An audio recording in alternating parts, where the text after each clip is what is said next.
Bienvenidos a la clase número 12 de nuestro estudio a la carta a los Hebreos. Hoy vamos a considerar el texto de Hebreos capítulo 4 versículos 1 al 13, el reposo de Dios. Temamos pues, no sea que permaneciendo aún la promesa de entrar en su reposo, alguno de vosotros parezca no haberla alcanzado. Porque también a nosotros se nos ha anunciado la buena nueva como a ellos, pero no les aprovechó el oír la palabra por no ir acompañada de fe en los que la oyeron. Pero los que hemos creído entramos en el reposo, de la manera que dijo: por tanto juré en mi ira, no entrarán en mi reposo, aunque las obras suyas estaban acabadas desde la fundación del mundo. Porque en cierto lugar dijo así del séptimo día: y reposó Dios de todas sus obras en el séptimo día, y otra vez aquí: no entrarán en mi reposo. Por lo tanto, puesto que falta que algunos entren en él, y aquellos a quienes primero se les anunció la buena nueva no entraron por causa de desobediencia, otra vez determina un día, hoy, diciendo después de tanto tiempo por medio de David, como se dijo: si oyereis hoy su voz, no endurezcáis vuestros corazones. Porque si Josué les hubiera dado el reposo, no hablaría después de otro día. Por tanto, queda un reposo para el pueblo de Dios, porque el que ha entrado en su reposo también ha reposado de sus obras, como Dios de las suyas. Procuremos pues entrar en aquel reposo, para que ninguno caiga en semejante ejemplo de desobediencia. Porque la palabra de Dios es viva y eficaz, y más cortante que toda espada de dos filos, y penetra hasta partir el alma y el espíritu, las coyunturas y los tuétanos, y discierne los pensamientos y las intenciones del corazón. Y no hay cosa creada que no sea manifiesta en su presencia. Antes bien, todas las cosas están desnudas y abiertas a los ojos de aquel a quien tenemos que dar cuenta. Hebreos capítulo 4 versículos 1 al 13. El capítulo 3 de Hebreos cierra con una sentencia lapidaria sobre los antepasados del pueblo. Y vemos que no pudieron entrar a causa de incredulidad. Hebreos 3:19. Pero, ¿qué aspecto tiene esa incredulidad en la práctica? El autor nos lo desglosa quirúrgicamente en el capítulo 4 a través de dos realidades. Porque también a nosotros se nos ha anunciado la buena nueva como a ellos, pero no les aprovechó el oír la palabra por no ir acompañada de fe en los que la oyeron. Hebreos 4:2. Ellos no fallaron por falta de información. Escucharon la misma buena nueva que nosotros. El error fue mecánico. La palabra entró por el oído, pero no se mezcló con la fe en el corazón. Fue como una semilla que nunca toca la tierra. Estuvo allí, pero no aprovechó. Y no les aprovechó por no ir acompañada de fe. ¿Cómo sabemos si estamos escuchando con fe? El versículo 6 nos da la respuesta por contraste. Y aquellos a quienes primero se les anunció la buena nueva no entraron por causa de desobediencia. Hebreos 4:6. Aquí vemos que el autor usa incredulidad y desobediencia casi como sinónimos. La obediencia no es un extra de fe, es su evidencia biológica. Si no hay acción, la fe que decimos tener es una ilusión óptica. La obediencia a la palabra es la mejor evidencia para saber si estoy escuchando la palabra de Dios acompañado de la fe. Como bien señaló el Señor: ¿por qué me llamáis Señor, Señor, y no hacéis lo que yo os digo? Lucas 6:46. O en Mateo 7:21 al 23, cuando dice: no todo el que me dice Señor, Señor entrará en el reino de los cielos, sino el que hace la voluntad de mi Padre que está en los cielos. Muchos me dirán en aquel día: Señor, Señor, ¿no profetizamos en tu nombre, y en tu nombre echamos fuera demonios, y en tu nombre hicimos muchos milagros? Y entonces le declararé: nunca os conocí, apartados de mí, hacedores de maldad. El escuchar la palabra de Dios, queridos amigos, sin que ésta vaya acompañada de fe, es incredulidad. Es ser un hacedor de maldad, como lo acaba de decir nuestro Señor Jesús en Mateo 7:23. Llegamos entonces a una conclusión inquietante. Escuchar la palabra de Dios y permanecer indiferente a ella es, a los ojos del cielo, un acto de maldad. Es la soberbia de reconocer la autoridad de Dios con los labios mientras se ignora con la vida. Y esto nos conlleva a la paradoja del creyente incrédulo. ¿Se puede ser un creyente incrédulo? La respuesta no está en los libros de teoría, sino en las huellas de todos aquellos que, teniendo la nube de gloria sobre sus cabezas y el maná en sus bocas, terminaron vagando 40 años en el desierto, porque sus pies nunca siguieron lo que sus oídos escucharon. La palabra de Dios dice: el que cree en el Hijo tiene vida eterna, pero el que rehúsa creer en el Hijo no verá la vida, sino que la ira de Dios está sobre él. Juan 3:36, donde la palabra apeiseo, traducida en este texto como rehusar, también significa descreer voluntaria y perversamente, no creer, desobedecer, desobediencia, desobediente, no obedecer, rebelde. La Biblia de las Américas la traduce como no obedecer. El que cree en el Hijo tiene vida eterna, pero el que no obedece al Hijo no verá la vida, sino que la ira de Dios permanece sobre él. Por lo tanto, en el lenguaje bíblico, no creer es sinónimo de desobedecer. El desobediente es un incrédulo, aunque diga que cree. Y eso fue lo que le pasó a los israelitas en el desierto. Dice Hebreos 4:6, y aquellos a quienes primero se le anunció la buena nueva, no entraron por causa de desobediencia. Pero no les aprovechó el oír la palabra por no ir acompañada de fe en los que la oyeron. Hebreos 4:2b. ¿Se puede ser un creyente incrédulo? Si observamos la humanidad, la respuesta es sí. Y si no tengo cuidado, si no temo, si confío más en mi sabiduría que en la de Dios, puede que sea uno de ellos. Si los israelitas que vieron las plagas, cruzaron el Mar Rojo y comieron pan del cielo, no entraron, ¿podríamos nosotros ser parte de una paradoja similar? ¿Es posible estar en la banca de una iglesia, conocer la doctrina y sin embargo estar fuera del reposo? La respuesta del autor es un rotundo y estremecedor sí. Por eso el capítulo 4 no comienza con un consuelo, sino con una señal de alerta roja.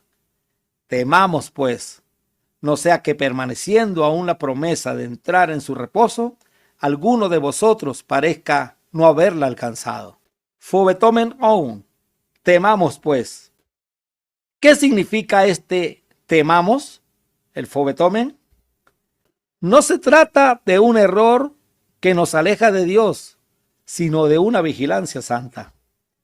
El mayor peligro para el lector de Hebreos y para nosotros hoy día no es el ateísmo militante, sino la presunción. Es creer que por estar aquí ya estamos dentro. La promesa aún permanece.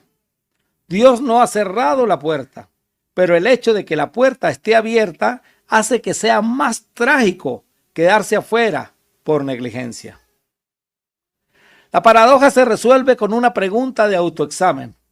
¿Estoy descansando en Cristo o simplemente estoy de acuerdo con la teoría sobre Cristo? El incrédulo se esfuerza en sus propias obras o ignora la voz de Dios.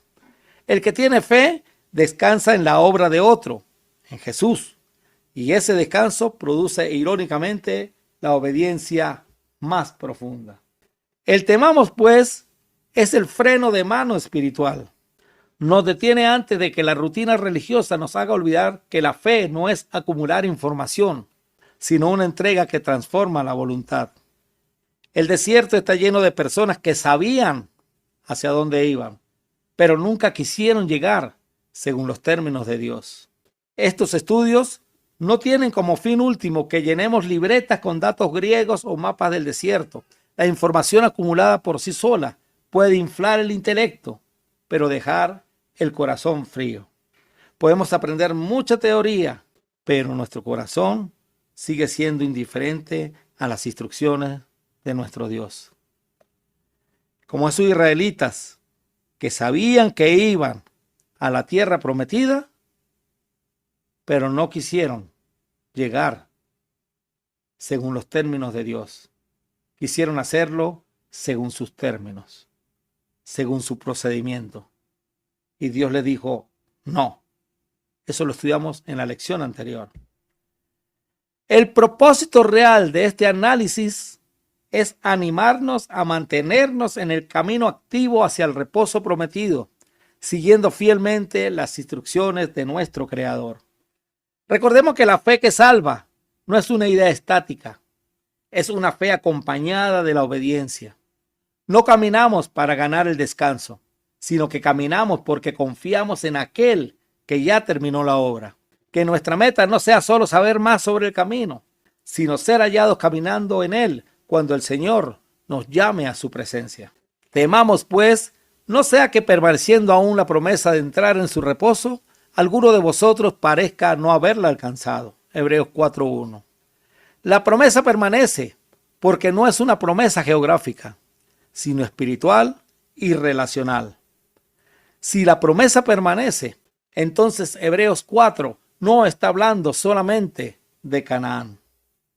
A continuación, desglosamos los 4 niveles de reposo a los cuales hace alusión este capítulo 4.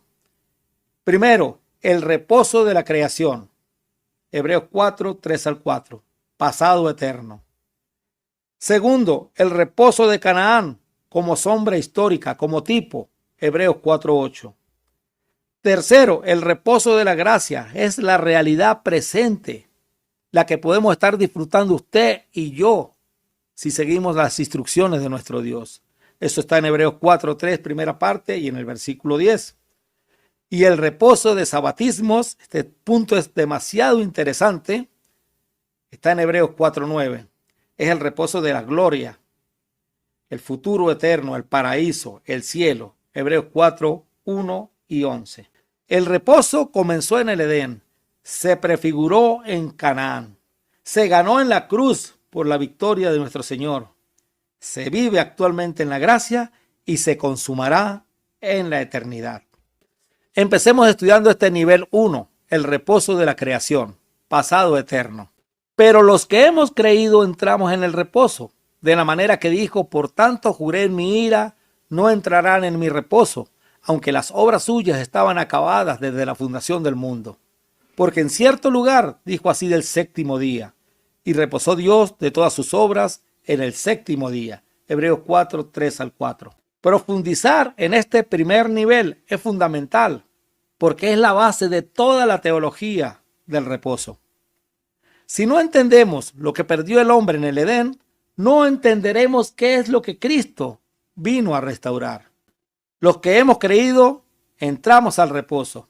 Y esto lo estudiaremos más adelante cuando estudiemos el nivel 3 y 4. Juré en mi ira, no entrarán en mi reposo, dice el texto de Hebreos. Y este texto hace alusión al séptimo día de la creación. Y acabó Dios en el día séptimo la obra que hizo, y reposó el día séptimo de toda la obra que hizo. Y bendijo Dios al día séptimo, y lo santificó, porque en él reposó de toda la obra que había hecho en la creación. Génesis 2, 2 al 3. Si observamos el relato de la creación en Génesis, cada día termina con la frase, y fue la tarde y la mañana el día. Sin embargo, al llegar al séptimo día, esa frase no aparece. Esto podría significar bien lo que siempre hemos entendido, que el séptimo día sea un día de 24 horas, como los otros 6 días en que fueron creados los cielos y la tierra. O este séptimo día, del cual no se detalla como en los otros la frase y fue la tarde y la mañana el día, se pudiera estar refiriendo a una dispensación o estado permanente. Es decir, un periodo continuo en el cual Dios deja de crear para disfrutar de lo creado. De este punto hablaremos en unos instantes. Ahora bien, Dios no se detuvo porque se le agotaron las fuerzas. Bien dice Isaías, ¿acaso nunca han oído? ¿Nunca han entendido? El Señor es el Dios eterno, el creador de toda la tierra. Él nunca se debilita ni se cansa. Nadie puede medir la profundidad de su entendimiento. Isaías 40, 28 en la Nueva Traducción Viviente. De manera que no descansó porque estaba cansado, sino porque ya no había nada más que añadir. Su obra era buena en gran manera. El reposo de Dios es la celebración de la perfección. Es el deleite del artista frente a una obra terminada, donde todo funciona en armonía. Fuimos creados al final del sexto día para despertar directamente al sábado de Dios. Y este punto es interesante. El hombre, la mujer fueron creados al final del sexto día y lo que venía siguiente era el reposo de Dios, el sábado de Dios. Catapausis, que significa reposar, es decir, por hebraísmo, morar, reposar, reposo, denota en griego clásico un hacer cesar o poner a reposar. Dios cesó su obra, cesó de crear. El sexto día fue el último día de la creación de Dios. En el séptimo reposó. Cuando los eruditos judíos trajeron el Génesis al griego, la Septuaginta, se enfrentaron al reto de verter el concepto de la cesación de Dios. Para Génesis 2:3, la palabra que utilizaron fue una forma verbal de catapausis. Esto nos enseña que el hombre no trabaja para alcanzar el descanso, sino que está llamado a trabajar desde el descanso. El ser humano no empezó trabajando para descansar. Empezó descansando en lo que Dios hizo para luego trabajar desde ese descanso. Pero ese trabajo no era fatigoso, como lo vino a ser después de la caída. El primer día completo de la humanidad en la tierra no fue de fatiga, sino de reposo, de sábado. Podríamos pensar, y es válido hacerlo, que el reposo del séptimo día del cual habla el Génesis 2 al 3, no se trata de un día de 24 horas, como los otros 6. Al observar el relato de la creación en Génesis, resalta un detalle literario fascinante. Mientras que cada uno de los primeros 6 días concluye con la frase, y fue la tarde y la mañana, el séptimo día, como dijimos anteriormente, carece de este cierre. Esta omisión puede que no sea casual y sugiera que el reposo de Dios no era un simple intervalo de 24 horas, sino la inauguración de un estado eterno de comunión, todo esto dentro del Edén. Por lo que el hombre viviría en el reposo de Dios, cosa que perdió en el momento de la caída. Al entrar el pecado, el reposo para el hombre se fracturó en 2 niveles. En un nivel físico, en el Edén el trabajo del hombre no era extenuante. Según Génesis 2:15, Dios lo puso para labrar el huerto. Sin embargo, tras la caída, la labor se transformó en una carga agotadora bajo maldición. Eso lo encontramos en Génesis 3:17 al 19. Y adquirió una dimensión de fatiga espiritual provocada por la ruptura de la relación directa con el Creador. Pero también lo afectó en un nivel espiritual. En el Edén, la primera pareja humana mantuvo una comunión íntima con el Creador. A raíz de la caída fueron expulsados no solo del Edén, sino de la presencia de Dios. Sin embargo, el escritor de Hebreos les dice a los lectores de la carta, en la cual nos incluimos, lo siguiente: por tanto, queda un reposo para el pueblo de Dios, porque el que ha entrado en su reposo también ha reposado de sus obras, como Dios de las suyas. Procuremos pues entrar en aquel reposo para que ninguno caiga en semejante ejemplo de desobediencia. Aunque el hombre perdió la oportunidad de estar en ese reposo, en el de Dios, el del séptimo día no finalizado, aún hay la oportunidad de entrar en él. Pero los que hemos creído, entramos en el reposo, de la manera que dijo: por tanto juré en mi ira, no entrarán en mi reposo, aunque las obras suyas estaban acabadas desde la fundación del mundo. Porque en cierto lugar dijo así del séptimo día, y reposó Dios de todas sus obras en el séptimo día, y otra vez aquí, no entrarán en mi reposo. Por lo tanto, puesto que falta que algunos entren en él, y aquellos a quienes primero se les anunció la buena nueva no entraron por causa de desobediencia. Hebreos 4, 3 al 6. El escritor de la carta a los Hebreos les dice que para ese entonces, siglo I de la era cristiana, ya había quienes habían entrado al reposo. ¿Quiénes eran? Dice el texto: lo que hemos creído. Y en el nivel 3 hablaremos de esto. Lo que deseo señalar en esta oportunidad y que nos llevará al nivel 2 es lo que dice David en el Salmo 95. Por tanto, juré en mi furor que no entrarían en mi reposo. Salmo 95:11, que son las palabras que repite el escritor de la carta en Hebreos 4:3-5, intercalando ese reposo con el de Dios, el día séptimo. Según el texto que leímos de Hebreos 4:3-6, ahí se intercalan los dos reposos, el que señala el Salmo 95 y el día séptimo. En el Salmo 95, como lo estudiamos en la lección anterior, en la clase número 11, al igual que lo escrito por el autor de la carta a los hebreos, el contexto se refiere a los que no entraron a la tierra prometida Canaán. Dios juró en su ira o furor que no entrarían. ¿Quiénes? Según estudiamos en la lección pasada, los mayores de 20 años no entrarían a Canaán. Hubo gente que sí entró, y de eso hablaremos a continuación. Y también analizaremos de qué manera Canaán es el reposo de Dios y por qué el escritor de Hebreos lo intercala. Nivel 2. El reposo de Canaán. Sombra histórica. El tipo. Recordemos que en la lección introductoria de esta carta estudiamos acerca de los recursos literarios que íbamos a usar en el estudio de la carta a los hebreos, de la cual está cargado tipos, antitipos, arquetipos. El reposo de Canaán como sombra histórica, como un tipo del reposo de Dios.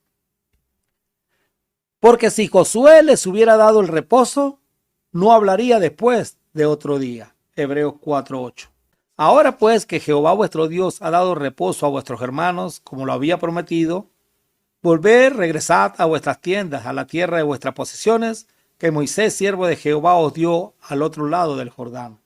Josué 22:4. Estas fueron las palabras que Josué le dijo al pueblo hebreo cuando conquistaron parte de la tierra prometida.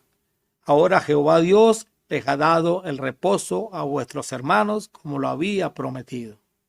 Josué ciertamente le dio un reposo, pero fue un reposo parcial, no el permanente que Dios quiere darle a la humanidad, a los que creen en él. Decía Hebreos 4:3, los que hemos creído entramos a su reposo. Israel ciertamente entró en Canaán aproximadamente en el año 1400 a.C. David escribió el Salmo 95 aproximadamente en el año 1400 años después. Recuerden que antes de Cristo los años se contaban de mayor a menor. Y como ya lo hemos estudiado, este es el Salmo al que hace alusión el escritor de la carta a los hebreos. En este Salmo David, ya estando en Canaán, porque David ya estaba en la tierra prometida, fue muchos años después, 400 años después, él dice, si oyeres hoy su voz, no endurezcáis vuestro corazón, como en Meriba, como el día de Masat en el desierto, donde me tentaron vuestros padres, me probaron y vieron mis obras. 40 años estuve disgustado con la nación y dije, pueblo es que divaga de corazón y no han conocido mis caminos, por tanto juré en mi furor que no entrarían en mi reposo. Salmo 95, 7-11. Ciertamente David les dice, si oyeres hoy su voz, 400 años después de entrar en Canaán, es porque aunque ellos estaban en la tierra prometida, aunque ellos estaban viviendo físicamente allí, conquistando las tierras, ellos no estaban viviendo el reposo de Dios. Físicamente estaban ahí, pero espiritualmente no estaban viviendo el reposo de Dios. ¿Qué representó Canaán? Canaán vino a representar un tipo del Edén terrenal. Un tipo cuyo arquetipo fue el Edén del Génesis. El diseño original, reposo absoluto, provisión total y comunión sin velos. Canaán también representó un tipo cuyo antitipo es Cristo. El reposo no es un lugar, es una persona. En él volvemos al Edén, pero de forma inquebrantable. Canaán es como un puente en la historia de la salvación. Fue el intento de Dios de restablecer las condiciones del Edén en un trozo específico de tierra, para luego proyectar ese descanso a toda la humanidad a través de Jesús. Dios no sacó a Israel de Egipto solo para que no fueran esclavos, sino para llevarlos a un lugar que reflejaba las características del Edén perdido. Una tierra que fluye leche y miel, donde comerían de viñas que no plantaron. Dice Deuteronomio 6, 10 al 11, lo voy a leer de la Nueva Traducción Viviente. El Señor tu Dios pronto te establecerá en la tierra que juró darte cuando hizo un pacto con tus antepasados, Abraham, Isaac y Jacob. Es una tierra con ciudades grandes y prósperas que tú no edificaste. Encontrarás las casas muy bien abastecidas con bienes que tú no produjiste. Sacarás agua de cisternas que no cavaste y comerás de viñedos y olivares que no plantaste. Cuando hayas comido en esa tierra, hasta saciarte. En el Edén, el hombre disfrutó de cosas que ellos ni plantaron, ni crearon, ni nada. Esto es lo que Dios quiere, que este pueblo disfrutara de Canaán.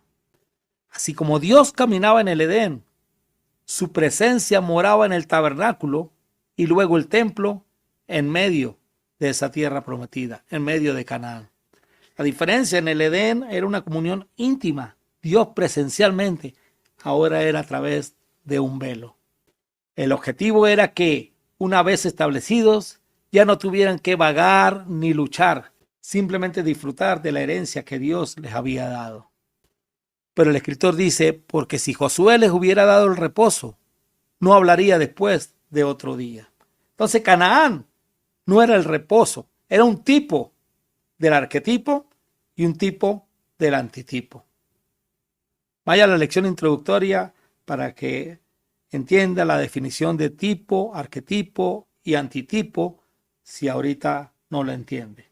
Canaán tenía fecha de caducidad, era temporal. Por eso Hebreos 4 es tan enfático. Canaán no era el destino final, era un reposo eterno, paz con los enemigos circundantes y provisión de la tierra. En vista de lo que le sucedió a la mayoría de los israelitas que salieron de Egipto, esto es, no haber entrado al reposo prometido, nosotros deberíamos temer. Para que estas exhortaciones tengan algún significado real, tenemos que reconocer que podemos caer de y perder la gracia de Dios, como ellos perdieron de entrar en el reposo. Una generación de Israel no pudo entrar a Canaán. Si los cristianos no enfrentaran un peligro real de perder el reposo eterno de Dios, no habría necesidad de esta palabra de precaución de parte del autor inspirado.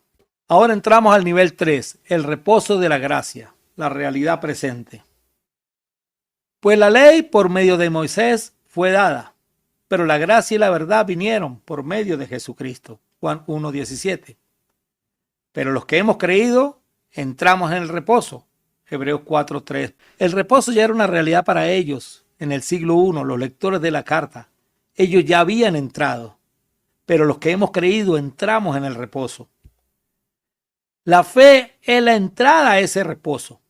Justificados pues por la fe, tenemos paz para con Dios por medio de nuestro Señor Jesucristo, por quien también tenemos entrada por la fe a esta gracia en la cual estamos firmes y nos gloriamos en la esperanza de la gloria de Dios. Romanos 5, 1 al 2. Porque el que ha entrado en su reposo, también ha reposado de sus obras, como Dios de las suyas. Hebreos 4:10. Debemos enfatizar primeramente el contexto general de la carta. Para ellos, para los lectores, para los hebreos del primer siglo, reposar de sus obras no era un concepto abstracto. Significaba dejar de confiar en el sistema de sacrificios y rituales de la ley de Moisés en sus diferentes facetas. Para los sacerdotes, bajo la ley, el trabajo del sacerdote nunca terminaba. En el tabernáculo no había sillas, porque el sacrificio por el pecado nunca era suficiente. Siempre había que volver a empezar. Era una obra que generaba fatiga espiritual. El israelita común vivía en un estado de alerta roja espiritual. Nunca podía decir, he terminado, porque siempre existía la posibilidad de pecar mañana y necesitar otro cordero. El israelita común vivía en un estado de alerta roja espiritual. Nunca podía decir, he terminado, porque siempre existía la posibilidad de pecar mañana o al rato y necesitar otro cordero o animal para el sacrificio. Para un hebreo del siglo I, cesar de sus obras era un acto radical de fe. Significaba admitir que el templo, los sacrificios y el legalismo ya no tenían poder para salvar. Era soltar el remo de la ley para dejarse llevar por la corriente de la gracia. Ese es el reposo. Hebreos 10, 1 al 3 nos dice que los sacrificios eran un recordatorio anual de los pecados. Cada año, en el día de la expiación, se le recordaba al israelita que sus pecados solo estaban cubiertos temporalmente, no quitados. Era como pagar solo los intereses de una deuda eterna sin tocar nunca el capital. Una vez al año, el sumo sacerdote hacía el Yom Kippur, el acto de expiación por todo el pueblo para el perdón de él y de todo el pueblo. Pero diariamente los israelitas tenían que llevar corderos al sacrificio, porque la ley era fuerte, la ley era pesada, hermanos. Esa ley que vino por medio de Moisés era pesada, pero la gracia vino por el Señor Jesús. Al entrar en el reposo de la gracia, el israelita común descansaba de la culpa. Su conciencia era purificada una vez y para siempre, según Hebreos 10:14.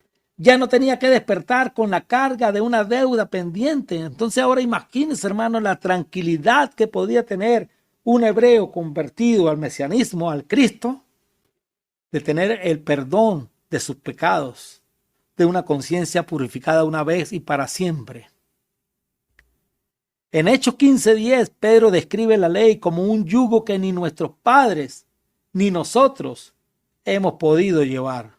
No eran solo los 10 mandamientos, que eran parte del Antiguo Testamento. Eran cientos de leyes ceremoniales y tradiciones añadidas que hacían que la vida diaria fuera una carretera de obstáculos espirituales. Jesús le dice directamente a este israelita común: venid a mí todos los que estéis trabajados y cargados, y yo os haré descansar, porque mi yugo es fácil y ligera mi carga. Eso con respecto a esa ley de Moisés, que tuvo su finalidad, que así como la tierra prometida era un tipo del arquetipo que fue Edén, y era un tipo del antitipo que es Jesús, también la ley fue un paréntesis dado al pueblo hebreo para la venida de nuestro Señor Jesús. Pero venido Cristo, venido la fe, ya no estamos bajo ese ayo. O ya no están ellos bajo ese ayo, porque nosotros, la mayoría, los que estamos escuchando este estudio, no éramos parte del judaísmo, no éramos judíos. Puede que usted tenga descendencia judía, pero no teníamos esa ley, no era para nosotros. Y hoy día hay mucha gente que quiere regresar a ese yugo que ni nuestros padres, dijo Pedro, ni nosotros, haciendo alusión a los hebreos, hemos podido llevar. Reposar de sus obras era soltar el código legalista para abrazar una relación de amor. Ese es el significado de la gracia, del reposo al cual hemos entrado los que hemos creído en Cristo Jesús desde el siglo I hasta ahora. Hoy día hay muchas cosas que afanan, que crean ansiedad. Eso también hay que aprenderlo a soltar, porque Cristo nos ha llamado a descansar. La Biblia dice: porque por gracia sois salvos por medio de la fe, y esto no de vosotros, pues es don de Dios, no por obras, para que nadie se gloríe, porque somos hechura suya, creados en Cristo Jesús para buenas obras, las cuales Dios preparó de antemano para que anduviésemos en ellas. Efesios 2, 8 al 10. El reposo, hermanos, no es inacción, es una nueva motivación. Debemos diferenciar las obras para evitar la confusión que existe en el mundo religioso debido a ciertas interpretaciones. Lo primero que podemos decir son las obras que cargaban a los hebreos, las obras de la ley. Pero también Tito nos habla en Tito 3:5, obras de justicia propia. Son los intentos humanos de fabricar una escalera hacia Dios. Estas son las obras de las que debemos reposar. es el esfuerzo por ser salvos por nosotros mismos. Aquí es donde el hombre intenta ser el arquitecto de su propia redención. Es querer construir nuestra torre de Babel para llegar al cielo según nuestros propios méritos y no bajo los méritos del Creador, los méritos del Salvador, del Redentor. Y el otro tipo de obras que debemos aprender a identificar son las obras de obediencia espiritual. Esas son la respuesta a la gracia. Creer, arrepentirse, confesar y bautizarse son actos, son cosas que tenemos que hacer, son obras de obediencia. En este canal hay estudios sobre cada una de estas cosas. El creer, la fe, el arrepentirse, confesar y bautizarse son actos, son obras de obediencia que son respuesta a la gracia de nuestro Dios. Estas no son obras para ganar el reposo, sino los pasos para entrar en él. Es la obediencia para entrar a ese reposo. El arrepentimiento es dejar de hacer mi propia voluntad para entrar en la suya, en la de Dios. El bautismo es el acto de fe donde reconozco que muero a mis obras para vivir en las de Cristo. La iglesia es el territorio del reposo actual. Dice Hechos 2:47 que hemos sido añadidos a la iglesia del Señor, a ese reposo. Dice textualmente, y el Señor añadía cada día a la iglesia los que habían de ser salvos. Salvación e iglesia es reposo. Y la iglesia, hermanos, es el territorio del reposo actual. Cuando creemos, entramos en Cristo, entramos en su reposo, entramos en su reino, entramos en su cuerpo, en su iglesia. Si el Edén fue el huerto preparado para Adán, la iglesia es el huerto preparado para el creyente. Pablo dice en Efesios 2:10 que somos creados para buenas obras que Dios preparó de antemano. El escritor de Hebreos dice, y considerémonos unos a otros para estimularnos al amor y a las buenas obras. Hebreos 10:24. Al observar el Nuevo Testamento, la gran mayoría de esas obras son unos a otros. Amaos los unos a los otros, sobrellevad la carga los unos de los otros, exhortaos los unos a los otros.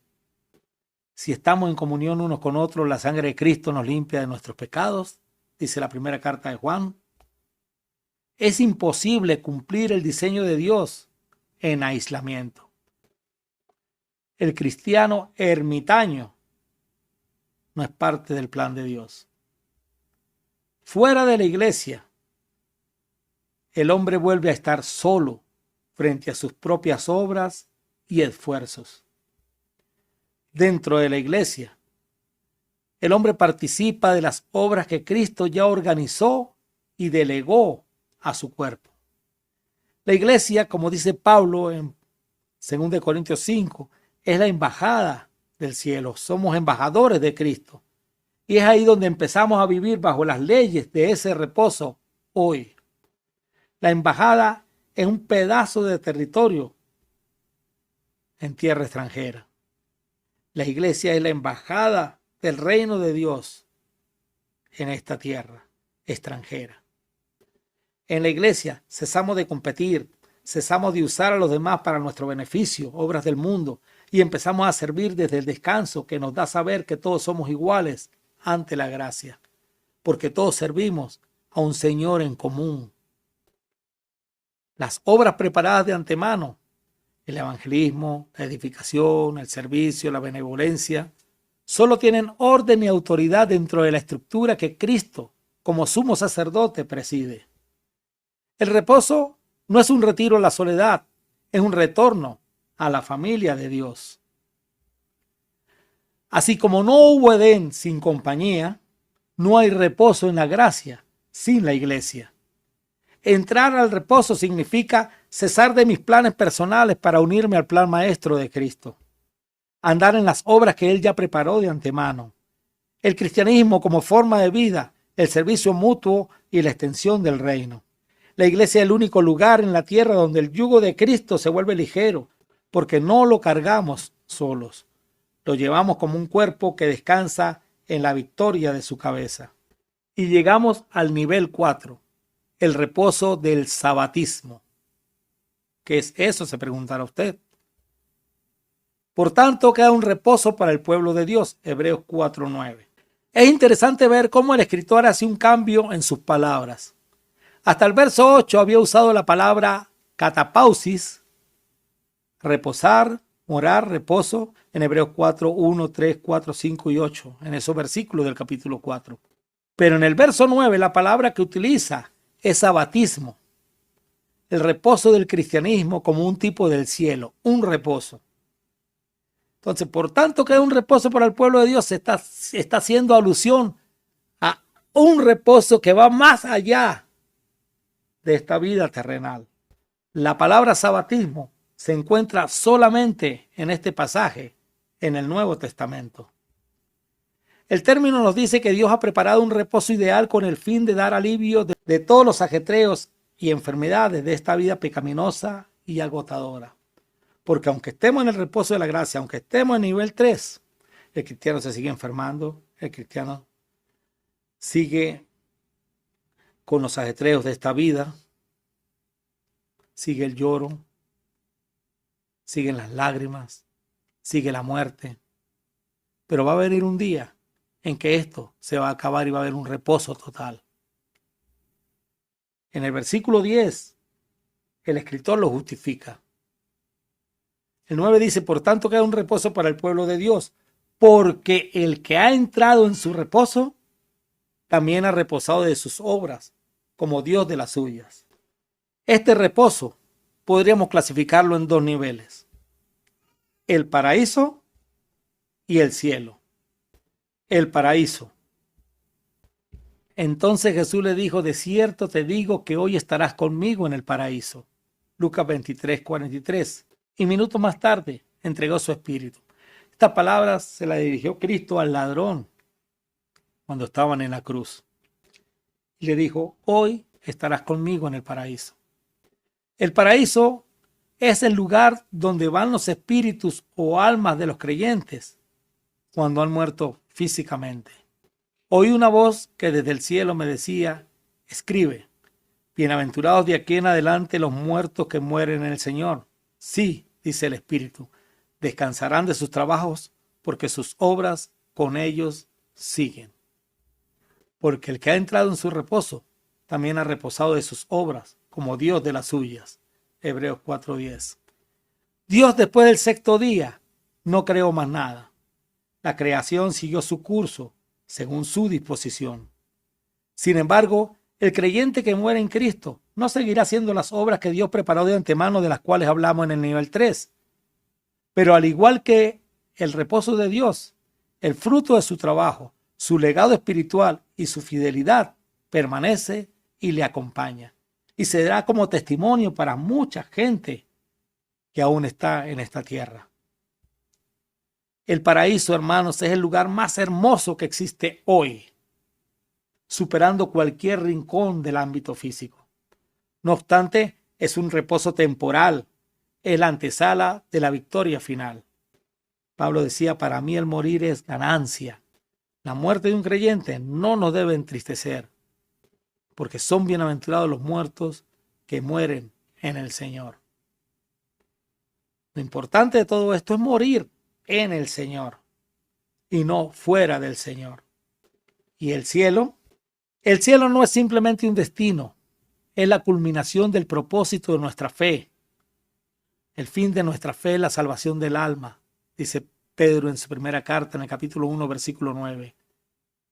Es la esperanza guardada de la cual nos habló el Evangelio, según Colosenses 1:5. Es el lugar donde el sabatismo, el reposo de Dios, alcanza su plenitud absoluta y eterna. Es la herencia inviolable. Pedro nos asegura que no corremos hacia algo incierto. Nuestra herencia es incorruptible, no tiene la semilla de la muerte. Es incontaminada, el pecado no puede mancharla. Y es inmarcesible, su gloria no se marchita, con el tiempo. Está reservada y nosotros somos guardados por el poder de Dios. 1 Pedro 1, 3 al 5. Es el único lugar donde la justicia mora de manera permanente. 2 Pedro 3:13. Y la justicia de Dios es la casa del Padre y la redención total. Jesús mismo nos dio la garantía. Él fue a preparar moradas para que nuestra unión con Él sea física y eterna. Lo dice Juan capítulo 14, versículos 1 al 3. ¿Creéis en Dios? Creéis también en mí. En la casa de mi Padre muchas moradas hay. Si así no fuera, si eso fuera un cuento chino, si fuese falso, yo no se lo diría.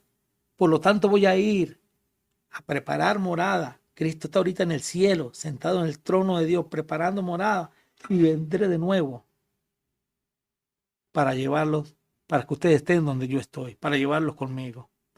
Hebreos dice que Cristo va a venir por segunda vez, ya no en relación con el pecado, sino para buscar, para llevar, para salvar a los que le esperan. Hebreos 9, 27 y 28. Para Pablo, este es el momento de la libertad gloriosa, donde nuestro cuerpo es finalmente redimido de la fatiga del dolor y la decadencia. Romanos 8, 21 y 23. Entonces Pedro, Jesús, Juan, todos los escritores bíblicos no pueden estar equivocados en el reposo final, en el cielo que nos espera, en esas moradas celestiales, cielo nuevo y tierra nueva, donde mora la justicia. El cielo solo se puede describir bajo el lenguaje de la perfección. Juan, al intentar describir lo indescriptible, utiliza imágenes de máxima pureza para los lectores de su época. Oro transparente, un valor que no se empaña. Puertas de perla, una entrada de pureza total. Ríos de agua de vida, provisión constante que brota de Dios mismo. Y como ese, todo el lenguaje simbólico que usa el apóstol Juan para tratar de transmitirnos lo hermoso que es el cielo. Conclusión para esta clase número 12 de la carta a los Hebreos. Si el Edén fue el lugar hermoso donde Dios decidió reposar para admirar su obra y ver al hombre disfrutarla, el cielo es esa realidad multiplicada por la eternidad. Es el diseño original recuperado y elevado. El reposo que el hombre perdió en el primer huerto, Dios lo restauró en una cruz, lo ofrece hoy en su iglesia y lo consumará en su gloria. El cielo es, en última instancia, el abrazo eterno de un Dios que siempre quiso que su creación descansara en su amor. Allí, el séptimo día de la creación finalmente se funde con la eternidad y nuestro sabatismo, nuestro reposo, nunca tendrá fin. Esa es la razón de estos estudios. Dios quiere que vivas la eternidad con Él. Y le dijo: id por todo el mundo y predicad el evangelio a toda criatura. El que creyere y fuere bautizado será salvo, mas el que no creyere será condenado. Marcos 16, 15 al 16. Recordemos la paradoja del creyente incrédulo. Procuremos, pues, entrar en aquel reposo para que ninguno caiga en semejante ejemplo de desobediencia. Porque la palabra de Dios es viva y eficaz, y más cortante que toda espada de dos filos, y penetra hasta partir el alma y el espíritu, las coyunturas y los tuétanos, y discierne los pensamientos y las intenciones del corazón. Y no hay cosa creada que no sea manifiesta en su presencia. Antes bien, todas las cosas están desnudas y abiertas a los ojos de aquel a quien tenemos que dar cuenta. Hebreos 4, 11 al 13. Así finaliza el escritor de Hebreos su capítulo 4. La palabra de Dios es la que discierne si realmente estamos reposando en Cristo o si todavía estamos tratando de cargar nuestra propia mochila. La palabra es el espejo que nos dice si ya entramos en el reposo. Este fue la clase número 12 de la carta a los Hebreos, el reposo de Dios. Bendiciones para todos.